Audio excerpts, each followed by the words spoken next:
And we're going to start here with our emeritus professor, Gordon Sanson.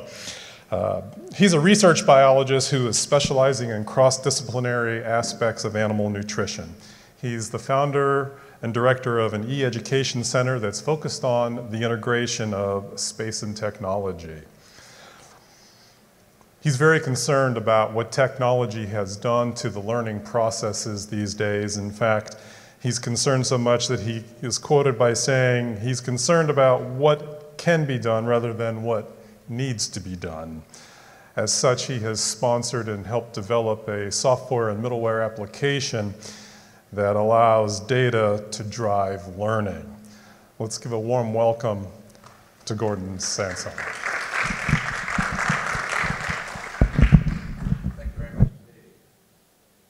That's been turned on. Yeah, I've just been turned on. I want to talk today, and it'll come up in a few minutes, about that middleware program that we're running at St. Leo. We developed it at Monash University in Australia, and Jeff Borden sitting down here, whom I've known for a long time. We're starting to put it together at St. Leo, and I think it is very, very exciting. Now, every university in the world, you see the advertisements every day, they all say, we're doing the greatest thing. We're the leaders in research. We're doing really innovative stuff. And I have to tell you, most of it's fake news. It really is. But St. Leo, I think, is different. And I think it's different for the reasons I will show, and I think it is courageous.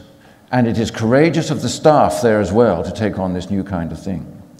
Now, when people like me stand up in the front of an audience like this, we start talking, we do the introductory remarks, but we're also starting to do something automatically. I'm actually trying to gauge who you are, because actually I know nothing about you. Some of you I've read some bios, but most of you, I have no idea why you're here. I don't know your background, I don't know your vocabulary, I don't know whether you've heard everything I've said before. I don't know whether you, for example, have been a nuisance at office work recently and they just sent you here to get you out of the work. And what's up with the person knitting at the back row? Knows everybody looked, but there's actually nobody knitting at the back row, but there was once. In one of my classes, I came in and I started talking, it was a new class, and the girl sitting in the back row started knitting. Now that is really distracting, and what is this? And I ignored it, and we went on, and about the third week I grabbed her and I said, what is this? Why are you knitting in my classes? Why are you even bothering coming if you're not interested? And she said, no, I am interested. I like your course, I think this is fantastic. Now there's two things there. One, she had no idea how to learn, and the second thing was, I, with all my experience, I've been teaching for a very long time, completely misread this student. I misunderstood her, and I thought I knew her. And the danger I see is when teachers think they know their students. They may know some of them, but there will always be one or two who are left behind, and those one or two can be damaged very severely if this doesn't work out well. So I think we need technology to help us, but the right technology, not the technology that pretends just put an app on my iPad, I'll put the iPad under my pillow and magically I will learn. That's nonsense. It always was. So what we need to talk about, and what I want to talk about here is, in a sense, the future, but the future is definitely here at St. Leo. Now, I think I need to talk about whether this is a Leaders 3.0 or should it be a Leaders 4.0 conference. And what do those terms come from? I suspect they come from Web 3.0. So what is Web 3.0? What is Web 4.0? Well, there you are. It's quite simple. All right? Now, these are the explanations, if you like. But there's some information starting to come in. Because in the audience, we've got a couple of people who are connected to this. They can see exactly what I can do. This, in fact, is the interface. It's the surface interface of what we're doing. And I've deliberately portrayed this rather than just the blank canvas because you can see some of the controls. At the top, I can control whether I allow the students to do this. I can allow them to write publicly or privately. They can put content using ink, text, or images, or whatever it is. This is an interactive system that allows me to engage with my students. Now, what I'm going to ask Greg to do, sitting up there, is to go to the options button at the top on the computer driving this, because I'm driving that computer, but he has to do this. You can see the button, options, yep. Learning, participants. Now what we've got here is a classification, semantic classification of everything written, whether you hand wrote it. We've got a list of all the people engaged in the conversation and what they've done. We are capturing the data of every single thing those students are doing. And the pattern of what they're doing, the timing of what they're doing, when they did it in this class or last class or whether they did it last year, starts to tell us, thank you, Greg, you can close that down. We can start to measure the behavior of learning in response to the behavior of the teacher. And that's what's quite exciting. So yes, this is really a terrible definition of Web 3.0 and 4.0. So let me try and explain it a little bit better. Very simply, I've got an individual standing here. Okay, there it is, and here's the cloud. And that individual may want to know what's happening with the pizza. They want to get some pizza within their budget that's close to them. So an app on the web here interacts with another app that tells them there's a good review on this pizza. They work it out, and this app tells this app to show this person how to get there. This is the Semantic Web, Web 3.0. And it is the Semantic Web, the language, because this must be able to talk to that. And that's the business of the Semantic Web, and that's where we are in advanced web systems. But in fact, what we should be doing is having another bit of a cloud over here, if you like, with artificial intelligence. And we feed that artificial intelligence with when I like to eat pizza, how much I'm really likely to spend, what route I'm going to take. So I feed that artificial intelligence with all the data I can gather on my students. And then I use that to provide a much better answer coming back, and that is Web 4.0. I tend to think of Web 4.0 as a tool that allows me as a teacher to do something that would be otherwise impossible, because I just can't handle the amount of information, and I just don't know all my students. And we're actually doing this now in a preliminary way. In fact, we're using artificial intelligence at St. Leo. Now, Web 4.0 is rather similar, if you like, to this idea of the Industry 4.0, and you might have seen this. We had the Industrial Revolution. We had Henry Ford with his production lines. Then we started to get computer automation. Now we're talking about cyber-physical systems. Systems where Internet of Things, artificial intelligence, intelligent agents, where the robots are actually talking to each other. But there is also cyber-human systems. This is a cyber-physical system. I've got a device that helps me talk to other people. So the National Science Foundation is now just starting to fund research into the link between cyber-human and cyber-physical, and that's what we've got here. So as our students start to wear wearable devices, there's a camera here. I could use that to measure the emotional interaction of my students as I'm talking to them. Are they really engaged? Are they awake? That is what Web 4.0 is going to be doing, and that is what Education 4.0 is really about. It is measuring the behavior of students in time for us to be able to intervene personally for each one. How many of you here did not have a good experience at school or college, or felt left behind? I know there's at least one. Yeah, that's too many. That's just outrageous. It shouldn't happen. Okay. Now, the problem is, as teachers, there are good teachers, of course there are, and most of them are very, very determined to do as good a job as they can. But as human beings, we're just actually not very good at it. And psychologists have measured this. This is the Dunning-Kruger effect. Here's the reference down here for the paper. And if you read this, and I'm sure some of you know this, it is a measure in social circumstances of how good we are at estimating our perceptions of ourselves. So, am I funny in society? And that was one of the questions raised. So I'd like the two participants sitting here to draw what they think their aptitude is, or the average aptitude is, perceived aptitude, compared to measured aptitude. Yeah, if somebody's got that pretty well right. Now, what I will do is actually move this aside.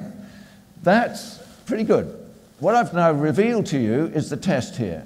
So the problem is that the perceived aptitude, which is the perceived ability, what people think, is that line there, and what people actually do is that line there. It roughly means that about 3/4 on average of us overestimate our capacity to gauge social circumstances. About 1/4 underestimate it. There's actually only very few people who get it right. Now that's bad news if you think you're handling a class where you think you know all your students and you think you can respond appropriately to help them when they need help. And that's the issue that we're dealing with. So I want to talk about three things in the last few minutes. There's a lot of things we could talk about. And what I want to talk about is working memory. This is neuroscience. I'll try and make it simple. I want to talk about the transfer from working memory to permanent memory because that is learning. Now that is applicable to many of you just as it is to me as a teacher. You want to make a sales pitch, you want to impress somebody, you want to go to your conference or the meeting you've just been called. You don't want them to forget it when you've just walked out. So there's some things we need to understand, and teachers in particular need to understand in order to be more effective. And the last thing is we need to know the different individual capabilities of our audience. Just as all of you are different, and I can only speak to sort of the average, but I should be able to tailor to you as we go. So let me put this in front of you here. It's a number, and what I'd like the people who are involved in the conversation, I've now just hidden it, I would like you to write that number down. In other words, can you remember that number? Here we are, something's coming in. Not a bad effort. Now, there's something quite interesting. The person writing this down is writing this anonymously. So that means in the class they can take a risk, they can have a go without feeling bad, without feeling pressured. I know who wrote that because I could press a button and find out and secretly help them afterwards. So in fact, it wasn't bad. Let me just actually move this aside here. That was the number. Now, there are 7 digits to that number.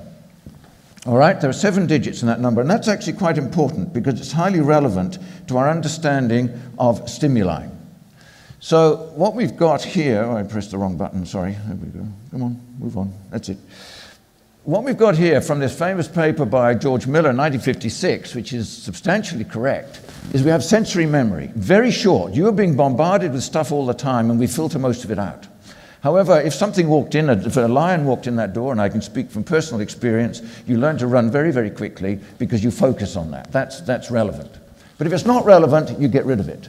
Working memory, and look at that point, capacity 7 to 9 chunks. We can only process about 7 to 9 chunks. Now the important point is that all of us handle different size of chunks. Some of us, those 7 numbers I asked you to think about, the individual digit is the 7 chunks. There are some people, mathematicians in particular, who are well trained in binary, actually handle it in a very different way and can remember larger numbers than we can. And it's all to do with encoding. The business of transferring working memory to long-term memory. And we use different languages. We all have learnt to encode in different ways. And I'll try and give you that example in a minute. So going back to that number, down below is the binary number for that. And as I understand it, there are mathematicians who can read binary and they think binary, can remember much larger chunks simply because they're learnt to encode in different ways. Now, when I look at that and think of that bottom number compared to the top one, I just think mathematicians are weird, which I'm sure is correct, but that doesn't matter. But however, I, as was pointed out before in the introduction, am actually a biologist. So when I see a word like this, and I suspect many of you are starting to parse that word, how do I even pronounce it? Cholecystokinin. I don't see that. I just see cholecystokinin. It's bang, it's in my mind. So you can always tell when somebody is not fluent in the work you're dealing with or the conversation is when they start to parse those words down. Children get cat on mat. That's cat sat on the mat. Children get that. But when you put the window or something, they go what indo as they learn to encode those words. So it goes back to this point. All of you have got different encoding capacities. All my students have different encoding capacities, and I have to try to deal with that. So what is, actually, just out of interest, cholecystokinin? Well, if you go to Wikipedia, you get a lovely diagram with lots of pretty colors, and you have a whole bunch of text down here. And it is very badly done for 2 reasons. The information, the written information, the text, is not associated with the picture, so I'm having to take these 2 pieces of information and put them together. It would be far better if I did it this way. And in fact, this is what we now do. What I draw is a picture of, say, the stomach here, and here's the small intestine, that's all I need. And here is a liver, let me label that, and here's the stomach, and here's the pancreas, okay, and another bit there, okay. Now, what happens is food comes in here, and when it reaches the small intestine, having gone through the stomach, it releases this hormone, cholecystokinin. That sends a message to the liver, to the pancreas, and to the gallbladder to release enzymes for digestion. That is what we call a low-fidelity explanation. On the right is the high-fidelity explanation. That is more memorable. And so the shift towards our emphasis on pre-prepared presentations, which are very precise, lots of information, lots of detail, is not necessarily the right way to go. Now, as we transfer the information from short-term to permanent memory, we're dealing with the work of John Sweller. And John Sweller characterizes this as a vessel of finite volume. And the cost or the load to transfer short-term working memory into long-term memory takes work, it takes energy. You process it and it takes time. The difficulty can be handled by using the right language. And the point was made in the previous talk, use the right language. The extraneous load is something you can do a lot about. Extraneous load is simply unnecessary, distracting stuff. And in fact, we should have lots of white. Don't fill it up. But that's not what people do. That's certainly not what many teachers do. Now, if you want a very simple explanation of this, I could highly recommend Dan Rome's book, the original book. He's written several more recently, but this is a lovely little book. And in that thing, he talks about how he was going to an important sales meeting. Somebody else was coming with the PowerPoint, and their train was delayed. So he had to stand up and fudge it with butcher paper and stick figures. He scribbled on the back of a napkin, and he realized it was much more powerful than the pre-prepared PowerPoint. And that is all that we're doing here. That's all that we're doing here with our students. We can engage with them, we can measure what they're doing, we can measure their behavior. So the last thing to complete the circle.